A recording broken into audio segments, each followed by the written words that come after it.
It has been years since I've played Dungeons & Dragons, and it's been even longer since I've DM'd for it. After years away, I'm returning to the DM's chair this weekend to see if I still have what it takes to run the game. And hopefully I remember at least half the rules. We'll see.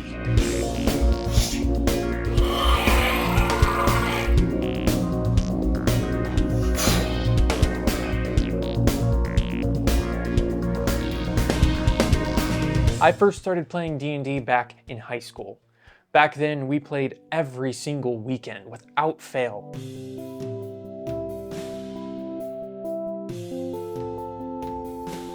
We had this one continuous campaign that spanned years. You know you're a nerd when you just roll a bunch of dice and it means something. I'm gonna roll my new d20s. That's a 20 right there. It was epic. Heroes rose and fell. The campaign took us out of high school, and we continued to play. And eventually, it had an ending worthy of the journey. So final battle of the campaign, here's the Tarrasque. And here's the inside of the Tarrasque. Wow. It's been 3 years since the end of that campaign, and the group has moved on to other systems.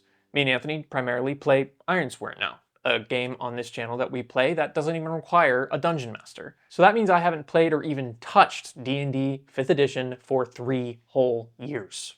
Since then, I've grown wiser, older. I think I've gotten a little bit better at DMing, and I've also forgotten half the rules. So what better time than now to make my return? Alright, so I need a one-shot, and there are plenty of one-shots that are free online that you can download, some that I have run in the past. But I like to be difficult, so I have decided to create my own one-shot from scratch. The goal is to create an adventure that is not too complex and is kind of a simple, fun adventure for the players. I'm going to try to have 3 to 4 encounters. We'll see how that works out. Since I am rusty with DMing, I'm going to try and write it with a lot of detail, so I can fall back on that detail if I need to. But of course, like any good D&D game, I'm gonna have to be ready to throw out everything if needed if the players do something crazy. Okay, I'm gonna get to work on writing this one-shot. All right, it is Saturday. The one-shot is on Sunday, so that means I have just the rest of the day to finish writing the adventure. I have a fair amount of it written so far, but there's still a lot of work to do. I've definitely got a little overboard in formatting it to look visually appealing, but I'm committed now, so we're doing it. I gotta get back to work.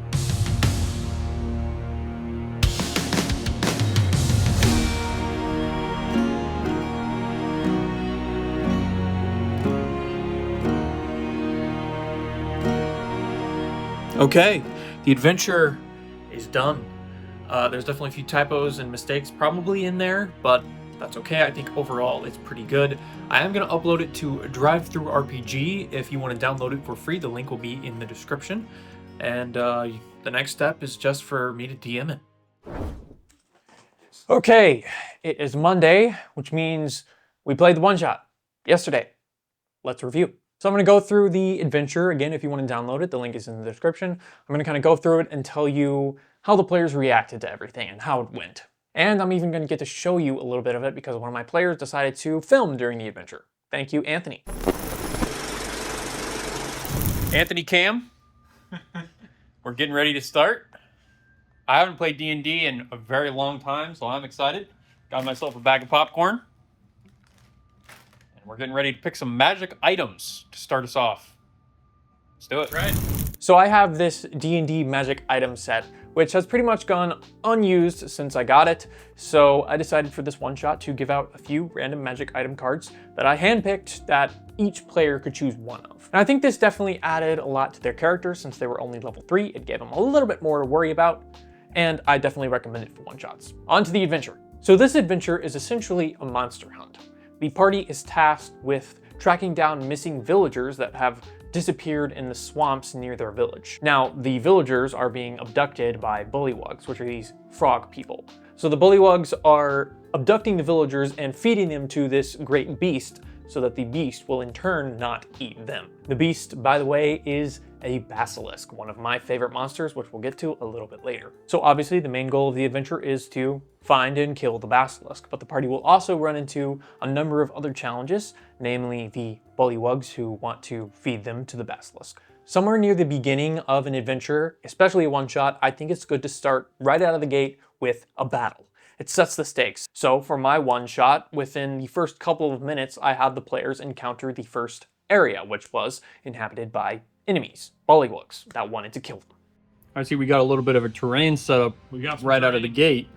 Party was in stealth at first, and they were kind of discussing how they wanted to approach the bullywugs, but they failed their stealth checks.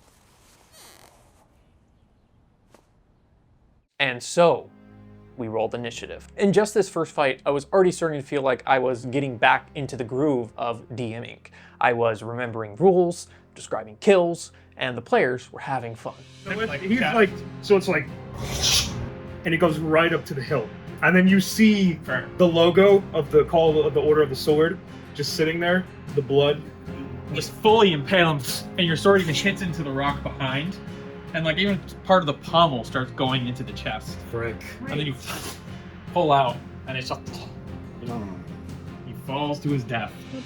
Washed away in the marsh. I take my sword, clean it off in the water, back into the sheath.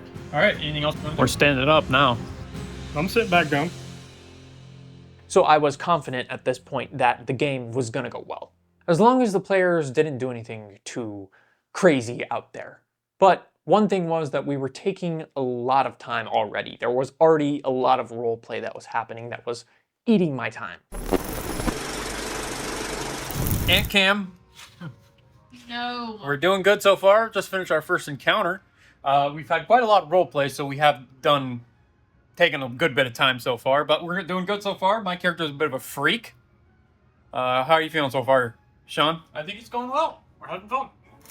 So as the party entered the basilisk's lair in this area of the map, I originally intended a fight to happen here. I was gonna have the ghosts of the dead villagers spawn and try to kill the party. But I knew we still had 2 encounters to go that were both very important. So I actually decided to cut the ghosts mid-game. And I think this was actually a really good call because the game ended up finishing at a good time.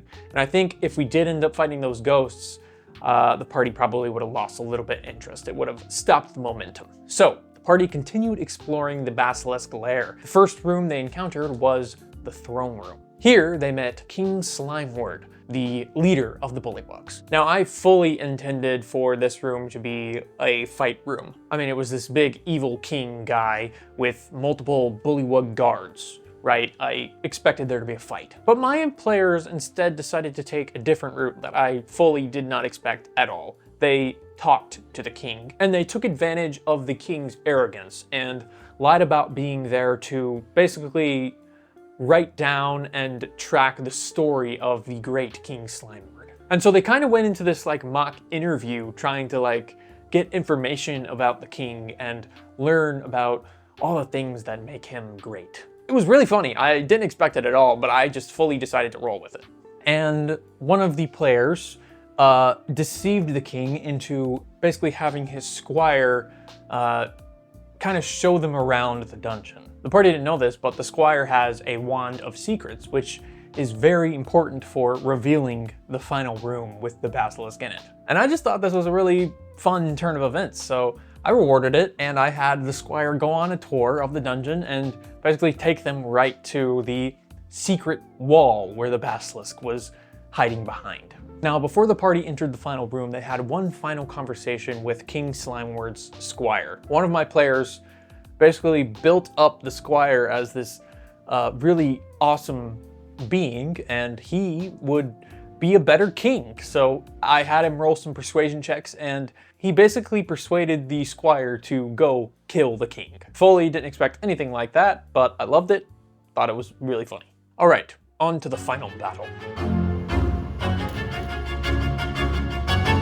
So for the final battle, I wanted to make it a little bit more interesting than it would normally be just fighting a basilisk. So I had King Slimeward create these 3 different colored crystals in the final boss room, and each crystal buffed the basilisk in some way. And I placed these crystals on the map without saying anything about what they were.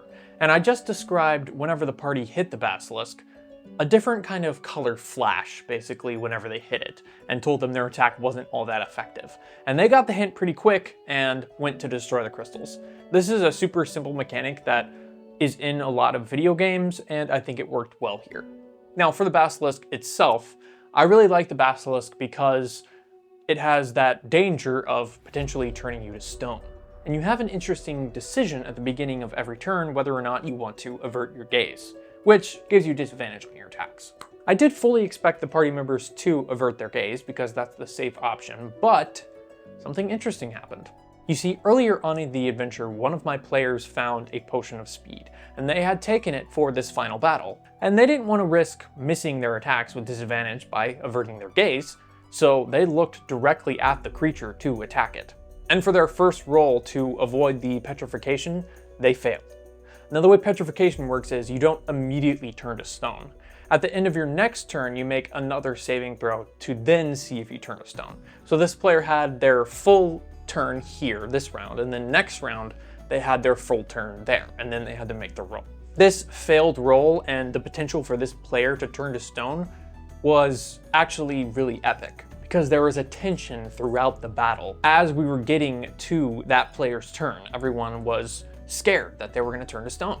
Now, that player was a paladin, and they had the potion of speed, so they had 2 attacks, and they were not averting their gaze, so they were attacking with no disadvantage. So they attacked twice, hit with both attacks, then decided to pump their attacks with Divine Smite, and dealt a crap ton of damage, killing the basilisk. But they still had to roll at the end of their turn to see if they were going to turn to stone, and this was the coolest roll of the one-shot. Probably the final ant cam. Things are not looking good.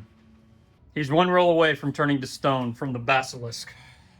He is killing it, but the question is he doomed? Let's see it. Here's the lucky Naira dice.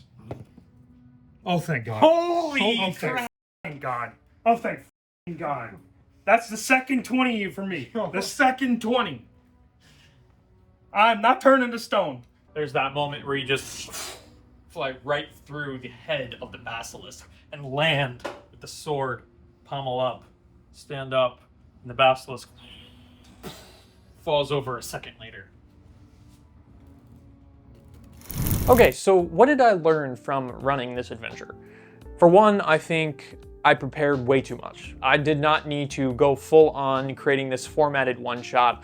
I just needed to write down like the basic plot points of the adventure and just kind of improv it from there, because the players are gonna already be doing stuff that I can't anticipate. I would also say that overall, it wasn't really that hard to run the game. It was pretty easy getting back into the flow of things, and the players and myself had a lot of fun. So if you're thinking about getting back into DMing, I highly recommend a one-shot. It's low risk and a lot of fun. If you want to use my one-shot, I recommend it. You can download it. It's free. I just think it would be cool if you used it. By the way, for the epilogue, I described how the squire did in fact end up killing King Slimeward and became the new de facto leader for the bullywugs that lived in the swamp. So yeah, the one-shot went great. I'm glad I did it, and we'll see. There might be more DMing in my future sometime soon. I want to thank you for watching this video. If you want to see more like it, subscribe. We have a bunch of random videos kind of like this that come out every other week. In the off weeks, we upload our actual play series, Table for Two, where we play Ironsworn, which is a system that doesn't require DM. It is a ton of fun. Check it out. Thanks for watching.